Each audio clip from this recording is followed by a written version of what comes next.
So much, Jenny. We are so excited, as Jenny said, to have you all here for a hopeful supply chain story where we will be talking about Café Justo and the Peace USA's relationship to that.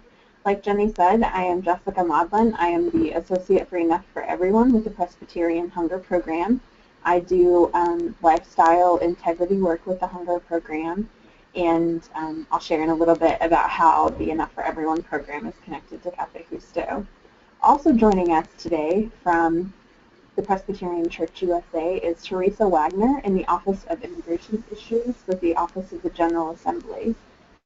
In her work with the Office of Immigration Issues, Teresa strives to help Presbyterians understand and engage the injustices within the country's complex system by taking immigration law and policy and breaking it down into resources that tell the stories of those who are affected. Teresa has a Juris Doctorate from the Brandeis School of Law and a Master's in Spirituality from Bellarmine University. Also joining us today will be Adrian Gonzalez from Café Justo. Adrian was born and raised in Agua Prieta, Mexico, and he serves as the Director of Customer Relations for Café Justo, a coffee grower cooperative based in Chiapas with facilities in Sonora, Mexico, and Arizona. The goal of Café Justo, which you will hear more about in just a little bit, is to develop a Chiapan-owned company that provides viable economic incentives for young and old to remain on their family-owned lands, thus addressing one root cause of labor migration from Mexico to the USA. So we will get started with just a little bit of background about coffee, because that's a big part of what we're here to talk about today. So coffee is one of the most heavily, or is the second most heavily traded commodity in the world after oil. And I know many people in our office and many of the people I know and love get their day started with a cup of coffee every day and are not the same until they've done it. That adds up to about 320 million cups of coffee that just Americans drink every day. The estimate is 20 million people in countries near the equator that depend on coffee for their livelihood. So I think a lot of people really have some positive associations with coffee, but it's not a cup of sweetness for everyone. For the majority of small coffee farmers, the benefits that they get from doing that work are very small. Coffee prices around the world are constantly in flux, and often farmers are reliant on coffee industry middlemen, which Latin American farmers, including the Mexican farmers, know as coyotes, and they never really know how much using that system that they'll get for the crops that they've grown.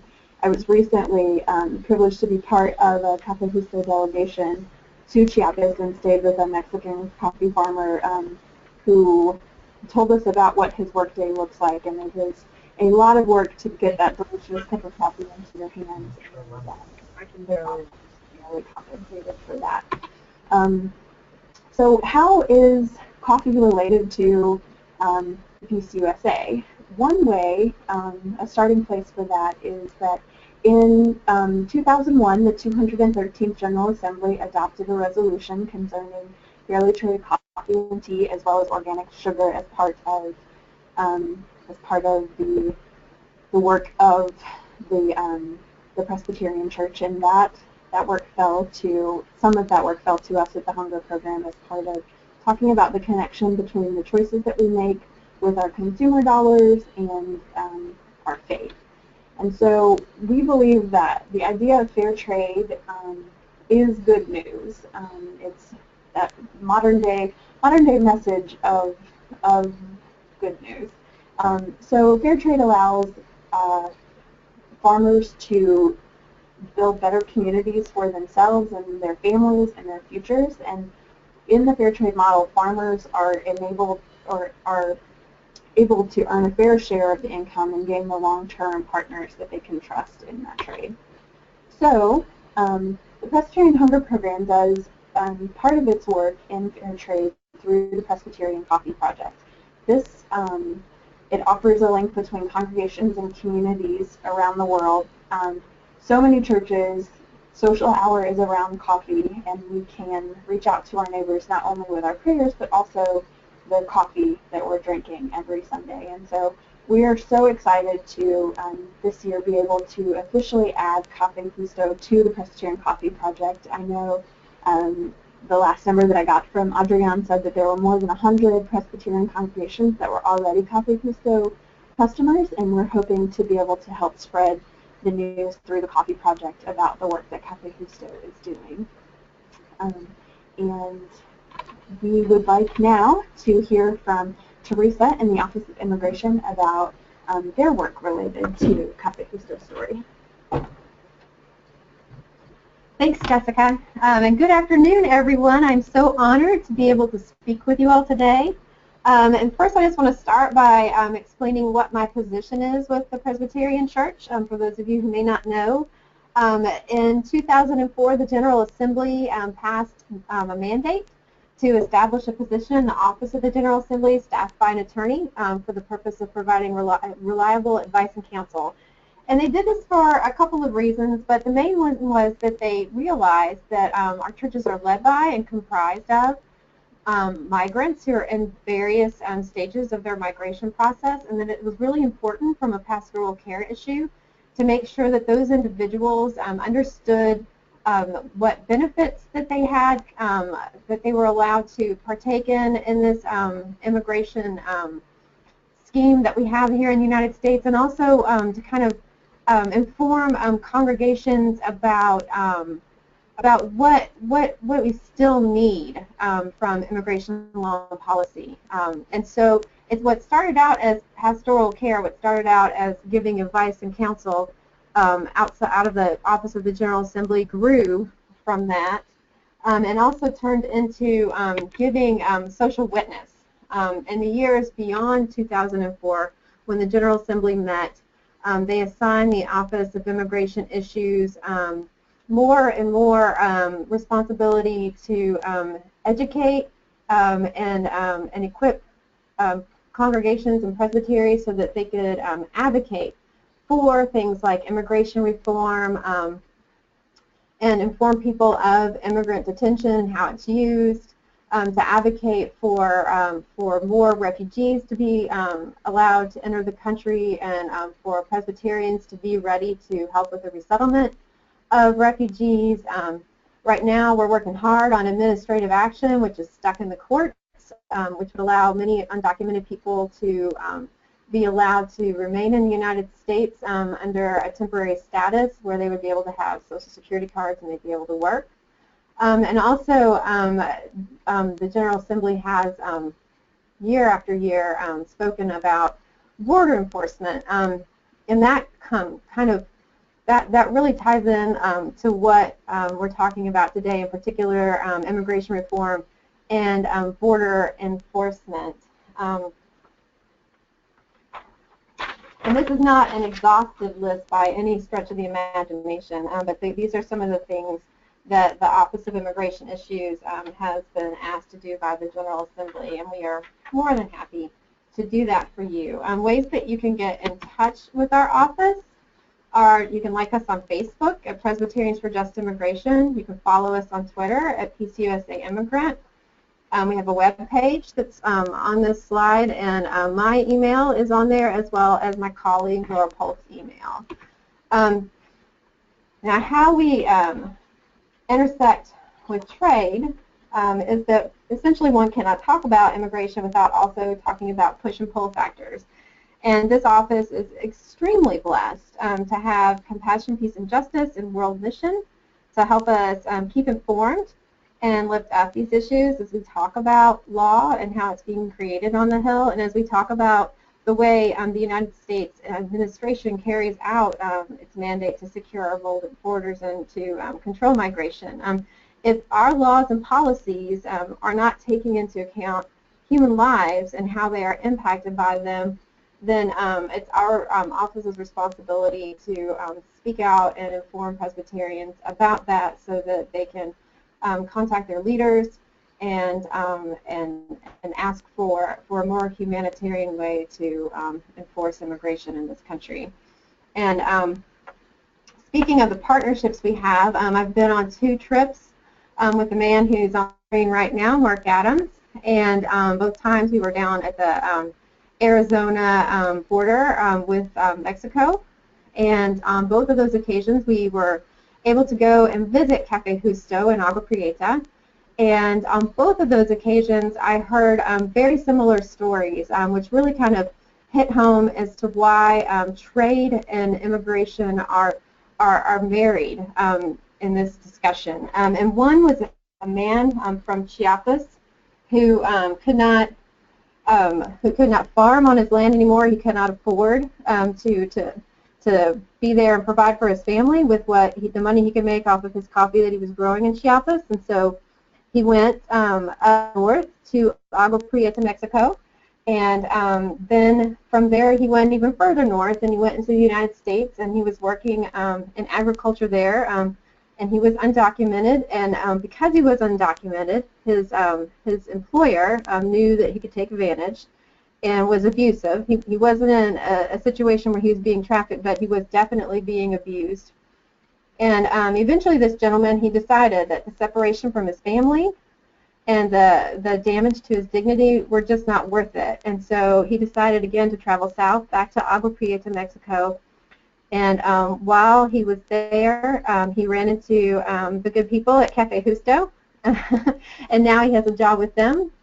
And he no longer feels that pull to go north, to go into the United States, and into a situation where he's separated from his family and where he's potentially abused by his employer. He can be happy and do the work that he finds dignity in, and also provide for his children.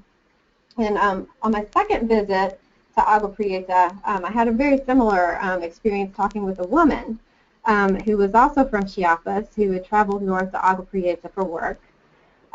But she had stopped in Agua Prieta and had gotten a job at one of the maquiladoras. And so she was working in manufacturing, and the buses came and they picked her up really early, and then they dropped her off really late, and she had a small child. And to her, it just wasn't worth it to be gone so long and work every day. And so she also was considering traveling even further north to go up and cross the border into the United States and find a different kind of job. Because if she wasn't going to be able to spend time with her child, she might as well be in the United States and have even more flexibility with employment and hopefully be able to provide for her child in a better manner. But before she made that journey north, she ran into the people at Café Justo, and now she works there. And she can support her family and be with her family and have a job with dignity, and she feels no desire to travel north again. And those are important stories to consider because in our country, when we talk about economic immigration, the rhetoric is very damaging and very dangerous. We almost talk about the American dream as if it were some shiny diamond, and that people who migrate for economic reasons, they're coming here to steal that diamond from us, and that's a falsity. It's a myth. There are many reports from the Migration Policy Institute and the Brookings Institute, and they all show that actually the United States benefits from migration, including the migration of persons who are here without documentation. And in actuality, persons who are coming to this country for the sole reason of just providing for their family, on the whole, largely would be much happier in their own home with their own friends and family, doing the work that they desire to do in their own, where they grew up and with the people that they know. And so it's a myth that we need to bust. And places like Café Justo are wonderful in that people are able to live where they want to and have dignity and support their family. We're in a situation right now in this country where we have 11 million undocumented people. And there are friends and our neighbors, but many of them never would want to have left home had it not been for that pull, that and the push of not being able to work on their own land and do the kind of have the kind of trade that they need to have in order to support their family. And when people are in situations where they're undocumented, They're at risk of abuse at their job. They're at risk of deportation. If they're here for long periods of time, they're not going to be able to go back home and visit their family. Even when their family members are on their deathbed or being buried, they have to stay in the United States because border enforcement is such that there's no way for them to travel back home. And so our office is, while very much in favor of immigration reform and the need to regularize and the status of the people who are already in this country, we also understand that for many, the desire to be here is just to support their families, and for those individuals, we need to advocate for better trade policies, and we also need to be more empowered to use our purchasing power to support places like Café Justo, because it's a model that allows families to stay together and allows people to not have to make those difficult decisions to cross borders and put themselves at risk. And right now, I would like to hand this over to Adrian Gonzalez, who is the Director of Customer Relations at Café Justo. Thank you, Teresa. My name is Adrian Gonzalez, and I was born and raised in Agua Prieta, Sonora, which is a border with Arizona. And I've been very close to the reality here in the border, what is happening. And of course, during my years living here, which almost my entire life, I have seen a lot of changes. One of the great changes that I've seen, and it's a positive change, is to see many people that are so involved of helping the people that are in most need. And I'm going to talk a little bit about Café Justo. Café Justo is a coffee co-op network that is helping farmers to stay in their lands with their families. So how Café Justo started? Café Justo Co-op was started with a loan from Frontera de Cristo, and Frontera de Cristo is a binational ministry of the Presbyterian Church. We got a loan, and also we got a grant from the Self-Development of People, which is another program of the Presbyterian Church. And the idea behind Café Justo is for the farmers, the coffee farmers, to be able to be in a fair relationship with the coffee drinkers. Mainly, our main customers, of course, are in the States, but we are also working on developing a market, here in Mexico as well. So, how is the coffee cultivated? It is a single origin coffee, meaning that it's all from the same location and it's always from the same, being grown by the same families using the same organic methods. It is a high mountain shade tree coffee. It's 100% organic, and the farmers there, they don't use any kind of pesticides or herbicides, anything that is against the organic processing that they've been using or doing for years. So, and it's also a really fresh coffee. That means that you're always drinking the most recent crop. Coffee is only 1 year, one crop per year, and we don't roast the coffee until the customers order it. So that guarantees that you always get the most fresh coffee. Now, what is the traditional way of trading coffee? There are like 8 steps before you get your coffee in your cups. Like you get the coffee, like step number 1 is the grower cultivating the coffee and then selling it to a local buyer or speculator. That speculator, or what Jessica already mentioned, they call the coyote or the middleman, they sell it to a local processor. That local processor take it to a local exporter, and of course that exporter take it to the importer or broker, which sell it to a roaster and packager, and then to a wholesale, and then to the drinker. So there are 8 different steps before you get a cup of coffee in your hands.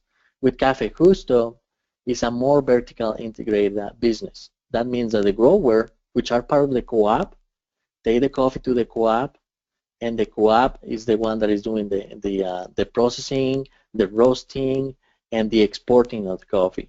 So from the grower to your cup, there is only one step, and that step in the middle is also part of Café Justo. So the growers are controlling almost every step of the business, and in this way they can control the prices and also the expenses that they do for processing coffee. This is a huge difference from the traditional or free trade coffee or fair trade coffee too. It's a huge step because you are empowering people to control every aspect of their own business for their own benefit. So this is the Café Justo basic information. It was founded in the first coffee co-op in 2002. And we remember, we always mention this when we talk to groups, that when we first started Café Justo, we set a goal, and we say, if we can only sell 1,000 pounds of coffee in the course of 1 year, that will be a great starter. That first year, we sold over 13,000 pounds of coffee. The second year, we doubled that to 27,000 pounds of coffee. And last year, we sold over 55,000 pounds of coffee. So thanks be to God, we've been growing steadily and little by little, but growing, which means a lot. Now we have we're working with 4 different co-ops in Mexico. There are 2 located in Chiapas, which is the state that is right in the border with Guatemala. We have a warehouse or processing facilities in Chiapas and a roasting packaging facilities in Agua Prieta. And these 2 warehouse or facilities are entirely owned by the co-op and is already paid off. So there is no debt on that. We are 7 employees in Agua Prieta that work for the co-op, and 3 more employees in Chiapas. We were able to help start 2 coffee co-ops in Haiti, and we have one of our partnerships that we've been blessed to do is with the Living Waters for the World program. We were able to install 3 different water purification systems in Chiapas, where getting access to clean water is difficult to get. So what is the cooperative process? There is a president, a secretary, a treasurer, but everybody has the right to vote for any decision that is being made. And there are only 2 requirements to be part of Café Justo co-op. One is that you own the land you're cultivating on. The second requirement is that you're only cultivating coffee using organic methods or process. It is everybody is entitled to know where the money is going and where the money is coming from, and it's financial transparency that we offer not just for the growers and the employees, but also for the people that are supporting us, so they know where the money is going to. So as you can see here in this map, every star represents the locations of each one of the coffee co-ops. Most of them are right in the south of Mexico. There are 4. These 4 co-ops ship the coffee to the border here in Agua Prieta, Sonora, where the coffee is being roasted, packaging, and exported to the States. We have almost 98% of our customers are located in the States, and we have at least 1 customer in every state now, and a few customers in Canada as well. Because we have this great connection with Frontera de Cristo, and they receive a lot of delegations through the year, is that they have come to learn about Café Justo. And they have become, all these people that during this year have come to learn about Café Justo, they become or promoters or salesmen per se, because they have gone back to their churches, to their schools, to their families, communities, and share about Café Justo. And this is how we've been able to have at least 1 customer in every state now. And these customers goes from churches and almost all denominations participating to universities, college, bed and breakfast, food co-op, coffee shops, and farmers market.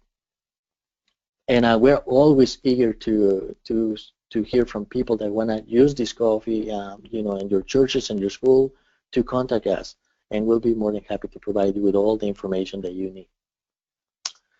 So here's a chart that shows you how much percentage of your money goes to each process. So just to give you an estimate, the price per pound for partners is $8.50. So out of those $8.50, 29% of that goes to pay for the green beans to the growers. That goes directly to the grower's pocket. 32% of that goes for the processing that is being done here in Agua Prieta, which is again the roasting, the packaging, and the exporting. 12% of that goes from shipping the coffee from Chiapas and from the other coffee co-ops to Agua Prieta. 18% of this goes for salaries and benefits for the employees and growers. 6% of that goes for investment in new equipment, and 3% of that goes for the Justo Center for marketing, because they are developing all the marketing, like the calendars, the banners, and all the marketing tools and equipment, and resources that are helping us to reach other people to be interested in Café Justo. So if you see this chart, almost half of what you're paying for a bag of coffee goes directly to the growers and to the employees to cover for the salaries and for payment of the coffee, and of course to pay for the benefits that every farmer and every employee has, which is health care, Social Security, and a retirement plan for where we retire. So what are the benefits of the Café Justo model? For one is addresses the root causes of migration. As most of you know, people migrate mainly because they don't have enough money to provide for the family. So they migrate to different states, many of them to the border where they can find jobs in the local maquiladoras. And many people, when they come to these borders, towns, and they realize they are so close to the states, they make the decision of crossing the border undocumented. So Café Justo is addressing the root causes of migration, which are economics again. And it's the vertical integration, meaning that the growers control every aspect of the business, almost from the seed to the coffee bag. That process belongs entirely to the growers, because all the revenues goes back to the co-op in Mexico. We can provide opportunity jobs and create opportunity jobs here in Mexico, and prevent people from migrating. And again, provide benefits such as healthcare, Social Security, and a retirement plan for when they're done. We work under the fair trade and direct trade principles. It's coffee that is delicious coffee. We have in these almost 13 years, these 13 years of Café Justo existence, we have never had any complaint about the taste of the coffee. The coffee is again organic. It's being grown by the same families and the same areas, and using only organic methods to process it. So that guarantees that the coffee that you're getting is delicious coffee and always the most recent crop. We provide benefits, but also opportunities for other people to come and if they have any expertise to teach us, because we're always looking for people that have any expertise in marketing and business and accounting and anything that can help us to improve this model. We're always eager to receive people that have these skills. The major accomplishment of Café Justo for me is that one thing that I have witnessed during my times going and visit the communities in Chiapas is that I can see many of them being so proud and so happy that the children that once left the community to find jobs elsewhere, they're returning back. And because they can't have enough money, because they're getting paid more than a fair price for the coffee now, the children more often, they don't return to work with them, but to a school. So now it's so exciting to see the farmer children that are graduating to become nurses, to become engineers, to become lawyers. That is one of the main things that we've been working for and aiming for almost since the beginning of Café Justo. And to see that reality happening is just overwhelming and so exciting. And also people that left once the community are returning because now there is enough money in the community to employ you locally. We have, again, with the partnership with Living Water for the World, we have installed systems to purify water for the community. That is not a business; it's more like a service that is being provided for the community because the water is being sold with for a little money, like 5 pesos for 5 gallons of water. And the 4 coffee co-ops that exist are working under the same model. And we have over 100 families that are getting benefits directly from this model. That's 100 families or coffee growers families that are working or are being part of the different co-ops that exist. And all the processing and roasting facilities in Chiapas and Agua Prieta own and are paid for, are owned and are already paid for and belong to the co-op. And we, one of the goals of Café Justo since the beginning is to create a relationship between the growers, the employers, and the customers.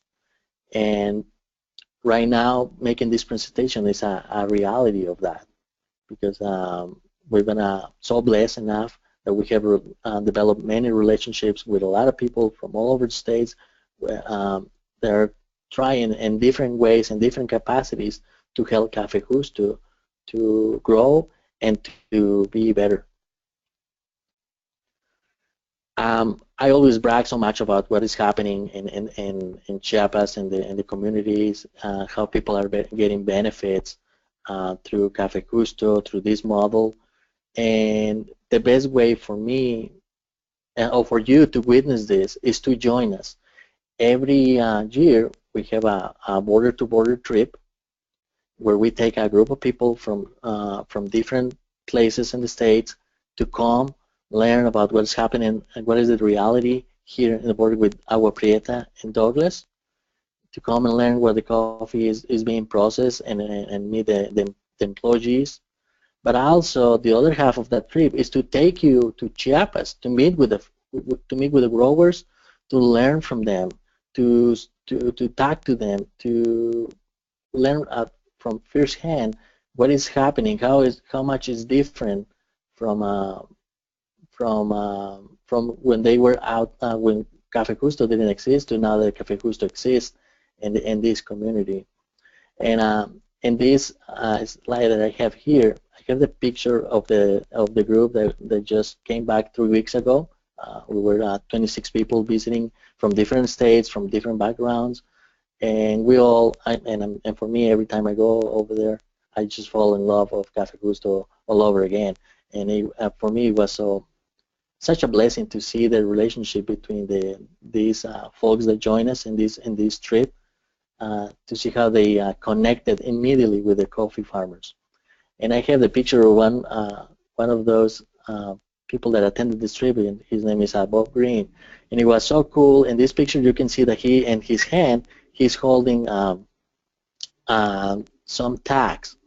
One of the distinctive things about the Café Justo bag is that every bag has the different names of the farmers.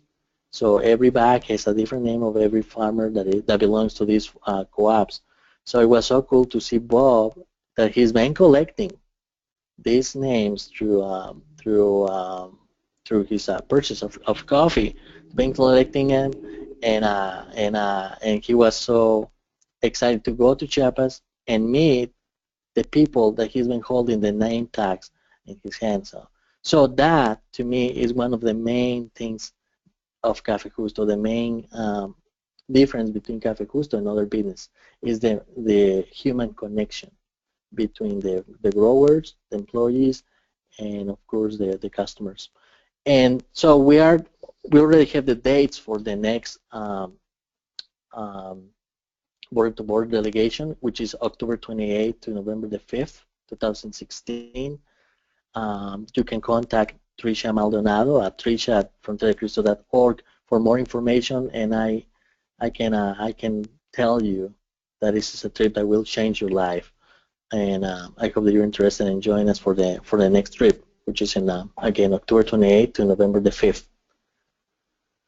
So I wanna thank you for listening to my presentation, and I think I will hand it now to you. If you have any questions for us, please let us know. We're here to answer you, and thank you again for listening to me.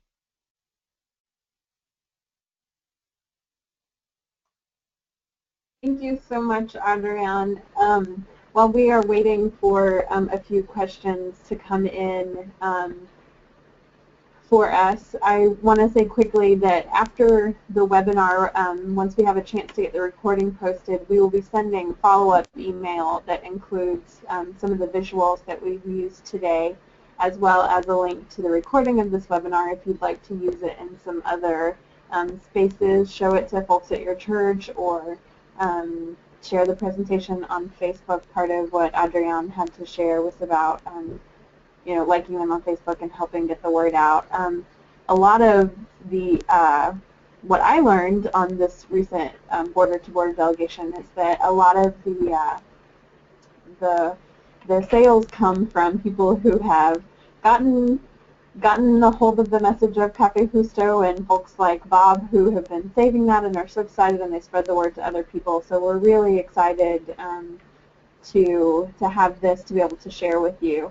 I would also just quickly if it's okay, do a quick push for the border-to-border delegation. I recently came back from there and was so excited to be on that trip and to learn more about Café Justo and to learn more about the coffee process and how that all works. But one of the things that really brought home for me the power of what Café Justo is doing. I live and work in Louisville, Kentucky, and we have a little horse race called the Kentucky Derby, and many of the folks that work at that racetrack are immigrants. And also not far from here in Lexington, Kentucky is another large horse racing track, and we were invited so graciously into the home of one of the coffee co-op members, Adlan, who had worked at the track in Lexington. And so it was really amazing to sit in this man's home and hear his story about having lived and worked with these horses in Lexington, but now the co-op had provided him with the opportunity to be at home in his home with his beautiful son and daughter and wife and grandchildren. And it was just really great to see him interact with his grandson and know that because of Café Justo, they can be together and they can have that relationship. And so someone from my own backyard, someone who had been in my own backyard, then to see them in their yard, so to speak, was really amazing. And it looks like we have a couple of questions that that I'd like to ask.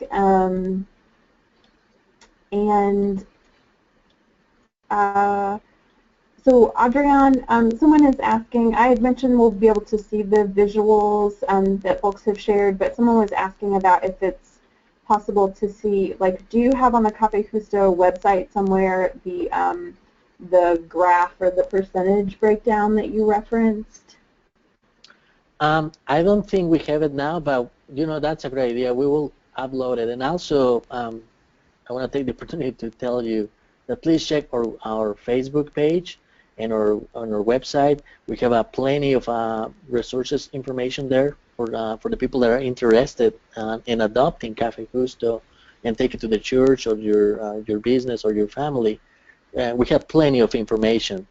And if you want more information or you're looking for something in particular, just let us know, because again, we have plenty of information that I think it can suit you for your necessities.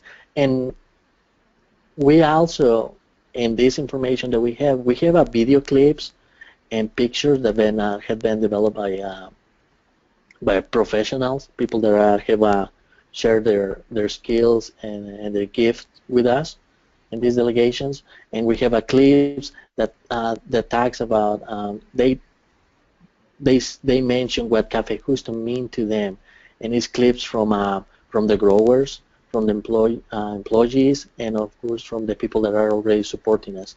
So yeah, we have again, back to the beginning, we have plenty of information for you, and we'll be more than happy to share with you.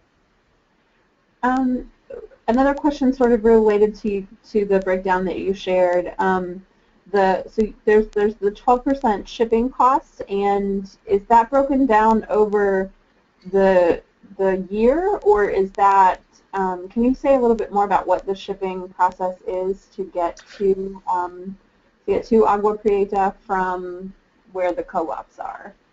Absolutely, and yes, this is for a year project. Oh, this is based, I'm sorry, on the 8.50 cents per pound that you pay when you buy a coffee bag. So the shipping, it is the cost of the shipping from Chiapas to Agua Prieta. You know, Chiapas is the most southern state in Mexico, so it takes about 5 to 7 business days for the coffee to get from Chiapas as a green beans unroasted to Agua Prieta, where the coffee, again, when the coffee gets here to Agua Prieta, where the facilities are to get roasted, it's already clean. We just receive it and put it into the coffee roaster. So that's what I mentioned about the shipping from Chiapas. This is not the shipping that you pay when you order coffee, and it's something that I often get a question about is the shipping. We don't make any money out of the shipping when you order coffee. We base the shipping cost on the UPS rates. So, and of course, the more coffee you order, the less money you pay on shipping, you know, average. So just to give you an estimate, to Tucson, Arizona, 20 pounds of coffee, it costs you about $11 or $12. And 5 pounds of coffee to the same city, Tucson, Arizona, it will cost you $8. So again, the more you order, the less you pay in shipping, or the most you save on shipping. So I don't know if I answered the question. I hope I did. Well, I think maybe the question was in reference to how. Yeah, I think you did. So maybe I didn't because it wasn't that clear, huh? Well, thank you for that. You said that coffee is shipped from all 4 of the co-ops. Did all of those co-ops begin at the same time, or have they each been started at different times? Yeah, you know, that's one of the benefits about having 4 different co-ops in different locations in Mexico. Just to give you an estimate on time frame, the first coffee co-op in Chiapas started doing the harvesting from September to the end of November. The second coffee co-op in Chiapas, which is El Águila, starts doing the harvesting from December through the end of January. The third coffee co-op, which is located in Veracruz, which is in the Gulf of Mexico, starts their harvesting from January through almost to the beginning of March, and the fourth co-op, which is located in Nayarit, which is right next to Jalisco, starts doing the harvest from February through almost the first weeks of April. So that guarantees that we have a fresh coffee almost all year round. Okay, and just to go back to the question you mentioned before, yes, the 12% includes the processing as well. Okay, the processing that is happening in Chiapas, which is the processing that you all saw when you went to Chiapas, which is the dehusking, debagging, and the shipment and the shipping. I'm sorry. And I think the follow-up to that, Adrian, was were they all began in the same year? Where all 4 of the co-ops began? Like you said in... No, the first coffee co-op was founded in the year of 2001 in Chiapas, which the community name is Salvador Urbina. That's the original one, the first one. Then the second one was founded, if I'm in 2006. The tier 1 was founded in 2009, and the most recent one was founded in 2011, officially.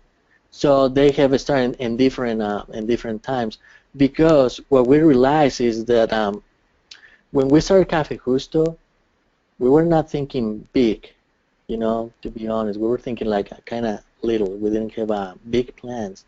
But we got such a overwhelming and great response from the churches that we realized that one coffee co-op will not be enough for the demand of coffee.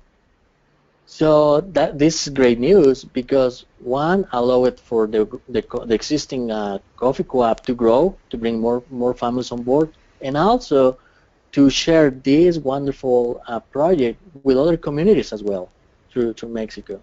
So that's how, and that's why we have 4 different co-ops in different states of Mexico.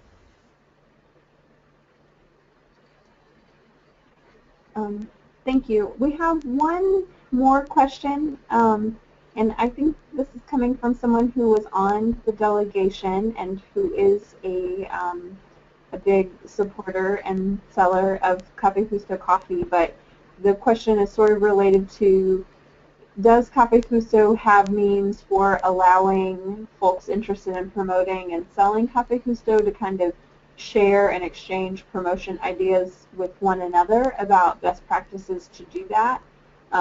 Or does Café Justo offer suggestions about how to implement that in churches? I think both. Again, we're always, seeking and encouraging the people that are already supporting us to come up with their ideas, their suggestions, so we can improve ourselves. And to me, it's been awesome to see the people that are supporting Café Justo to take that extra step, and say, oh, you know what? I have this idea that I think it will work just great for you and for me. So when I see the people that are already supporting us, just by buying our coffee and promoting us, to take that extra step is really inspiring. Because first of all, they're volunteers. They are not getting paid by Café Justo in any way, to do that. So it's quite inspiring to see people take their own time, their own to continue developing, different ways of promoting Café Justo. And another thing that I want to mention is that the Just Trade Center is helping, to connect churches with Café Justo by developing what we call events like the Taste of Chiapas, that we just have in Tucson. The Taste of Chiapas, what it does is that it gathers churches that are already buying Café Justo from certain area. The most recent one was held in Tucson, and to create an event where these churches come together, meet, because there are many churches that are working or helping Café Justo, but they don't know each other, so they can meet, exchange ideas, make new suggestions about how to improve ourselves, and also to take this business or this model to other churches in that area that are not part of Café Justo network yet. So we in many ways we're trying to facilitate that relationship and that improvement and that that process of helping each other, and of course to share this model of Café Justo with other churches so we can grow, because there are many other families in the states on the communities that are not part of Café Justo but wanna be, because this is so much different and so much better. They want to be part of Café Justo, but in order for Café Justo to bring more families on board, we need to create a market for them. So, and just to give an idea, Café Justo is goal for next year is that we can reach of selling 80,000 pounds of coffee than 2016, and there are coffee, and there is enough coffee to get to that number. We just need to reach for new customers or better ways to promote the coffee.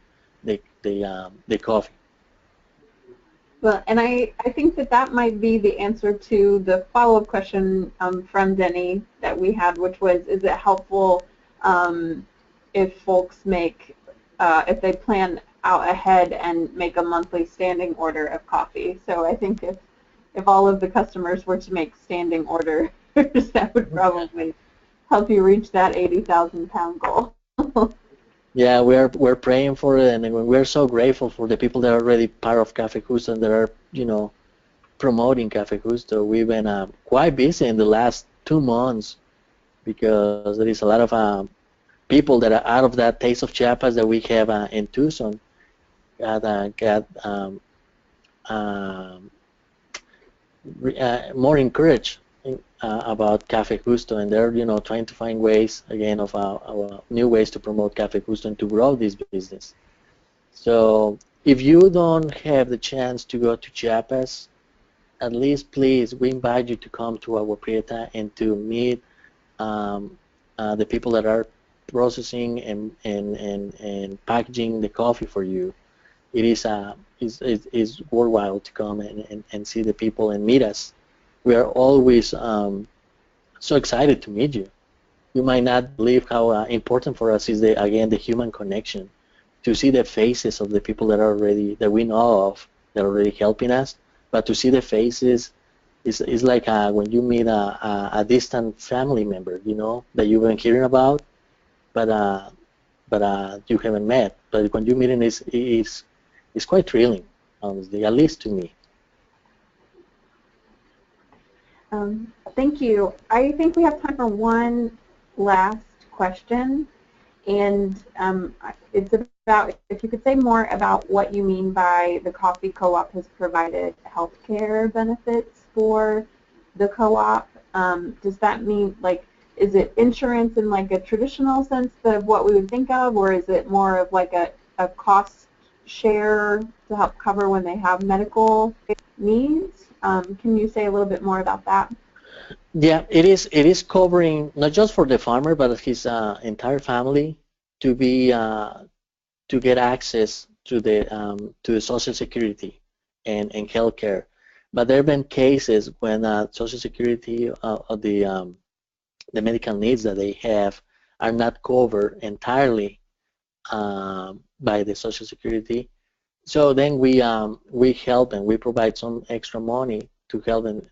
Just to give you an idea, like if you have an operation that cannot be done through the Social Security or your Social Security, we can help you or provide you with information and some money so you can cover that cost. And this again covers not just the farmer that is the member of the coffee co-op, but you know their entire family, and that benefits is also includes the employees of Café Justo, like myself and the other the other 10 employees of Café Justo. We are covered by the same benefits.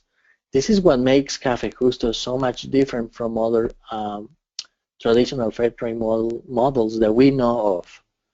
That you know, because the growers again own every aspect of the business, and all the revenues goes back to Mexico. We can again provide these benefits: healthcare, Social Security, and a retirement plan for when we retire, and create opportunity jobs here in Mexico. Because the goal of Café Justo is to have families together. We don't want people to be forced to migrate because they don't have enough money to provide a decent living for their families. So that's the ultimate goal of Café Justo, and it's so exciting to see that is being fulfilled in many ways. Something else that I wanted to mention to you is that how much the growers get paid for the coffee is a decision that is totally made for them, or it's totally up to them. They don't follow whatever Wall Street is saying that the coffee works. They come together every year and they say, okay, in order for me to be able to provide a decent living for my family, this is how much I need to get paid for my coffee.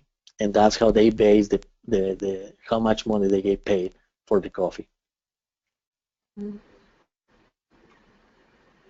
Well, Thank you so much for sharing that information with us, Adrian. We want to honor the time of the folks that have joined us today and wrap up at 1 o'clock, but thank you so much for sharing more of the Café Justo story with all of us. And I've posted a few peaceusa.org websites that you can follow to learn some more about fair trade and coffee and the relationship between trade and poverty. And also you can visit the Café Justo website or Facebook page to learn more, or the websites that Teresa has shared with us.